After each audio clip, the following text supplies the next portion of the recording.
now, preview time. So let's take a look at what's coming your way.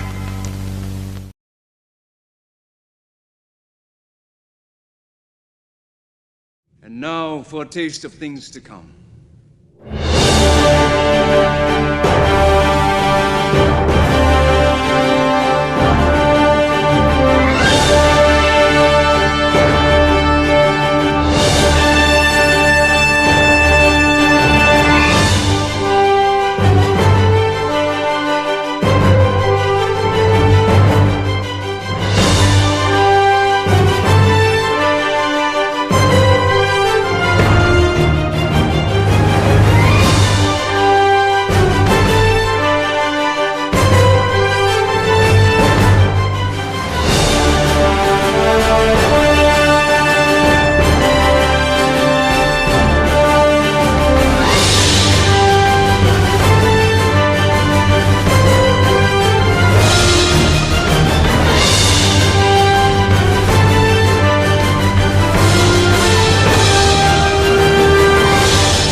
What's going on, everybody? And thank you for joining me here once again for another brand new installment of Renegades Reviews, exclusively here as always on the Casa D18 Studios YouTube channel.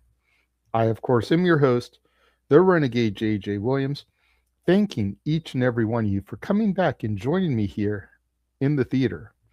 Now, for today's film, we're going to take a look at a film that may have been one of the last ones I saw in theaters last year, before the holidays and everything started to slow up for me. Today's film is a comedy drama entitled Rental Family, and it stars Brendan Fraser, Takehiro Hira, Mari Yamamoto, Shannon Mahina Gorman, and Akira Imoto.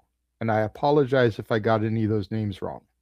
And as our movie opens, American actor Philip Vanderplug, played by Brendan Fraser, lives in Tokyo, Japan, where he constantly searches for a solid acting job following the success that he had in a Japanese toothpaste commercial 7 years earlier.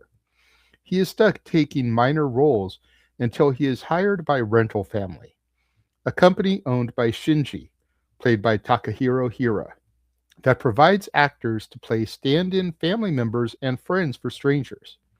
While reluctant to do this due to its absurd premise, Philip is desperate for money and he takes the job as the company's token white guy. Philip's first job is to act as the fiancé of Yoshi, played by Misato Morita, a lesbian who is already married to a woman and wants to perform a traditional wedding for her parents before she and her wife secretly leave for Canada. Philip nearly backs out of the wedding, but his coworker, Aiko, played by Mari Yamamoto, convinces him to commit and he finds the experience to be rewarding. Between other clients, he takes on two long term jobs. One acting as the estranged father of a young half Japanese girl named Mia, played by Shannon Mahina Gorman, whose mother Hitomi, played by Shino Shinokaze, needs help getting her enrolled in a private school. And one acting as a journalist profiling retired actor Kyoko Hasegawa, played by Akira Imoto, who has dementia and is kept under constant surveillance by his daughter Masami, played by Sai Matobu. And again, I apologize if I'm butchering any of these names. Philip begins to form strong bonds with Kyuku and Mia, who initially resents her father for abandoning her, but is eventually convinced to spend some time with him. When Philip's agent tells him that he has won a highly coveted role in a South Korean television series, Philip declines it out of a sense that he cannot betray Mia. Hitomi warns Philip against getting too close to Mia and is offended when he points out that she has Mia's whole life mapped out for her. At Masami's insistence, Philip reluctantly declines Kyoku's request to take him to his abandoned childhood home, which is 800 miles away from Tokyo in Amafuka, Japan. Philip also learns that some of Aiko's jobs involve her pretending to be a mistress, apologizing to the wives of unfaithful husbands, often resulting in her being physically assaulted by the women. Philip is reluctant to lose the connections that he has made, but Shinji asserts that parting ways with clients is a brutal but inevitable part of the job. Following the successful school interview, Philip is ordered to tell Mia that he must return to the United States, and sadly agrees to do so. His time with her inspires him to take Kyuku to visit his childhood home in Amakasua, which has been overtaken by nature. Kiku finds a time capsule that he buried years ago, which contains pictures of himself as a young man posing with a young woman. He tearfully thanks Philip for bringing him and reveals that the woman was his first wife, whom he left behind to pursue an acting career in Tokyo, and that she died of an illness shortly after he left. Shinji calls Philip and berates him for kidnapping Kyuku, but Philip accuses Shinji of using rental family to soullessly fill empty holes rather than make genuine connections. Shinji later goes home and mulls over what Philip has said, prompting him to dismiss his wife and teenage son, revealing them to be rented actors. Kyuku collapses from exhaustion and is rushed to the hospital by Philip, who is arrested and detained for Kyuku's abduction. Mia discovers Philip's true identity when her schoolmate recognizes him on television. She is initially upset with her mother for lying to her, but soon forgives her. During another session where Aiko acts as a man's mistress, she breaks character, informs the man's wife of the truth, and leaves. She and her coworker Koda, played by Kimura Bun, later pretend to be lawyers in order to interview Kyuku in an effort to exonerate Philip, only for Shinji to also arrive, posing as a police detective. Philip is released and thanks the trio for helping him. Sometime later, Kyuku dies in his sleep. Aiko, Shinji, Koda, and Philip attend his funeral. Philip is allowed to visit Mia, who is accepted into the school. He reintroduces himself to her under his real name, and they spend time together as friends. He continues to work with Shinji, Aiko, Koda at Rental Family, which discontinues its practice of the apology services that led to Aiko's abuse. Having previously joined Kyuku in praying at a Shinto shrine during one of their sessions, Philip returns to the shrine to pray. Remembering that he declined Kyuku's invitation to see what he was praying to, he decides this time to look inside, only to see his reflection in a mirror. He smiles and walks away as our movie comes to its close. So at the end of the day, I really wanted to see this because of Brendan Fraser. I've been a fan of his since he broke into the business with Encino Man back in 1992. That was followed with roles in School Ties, With Honors, Airheads, George of the Jungle, Blast from the Past, Dudley Do-Right, the Mummy franchise, Bedazzled, and I haven't even scratched the surface with his filmography. Sadly, after Crash and Journey to the Center of the Earth, he seemed to fall off.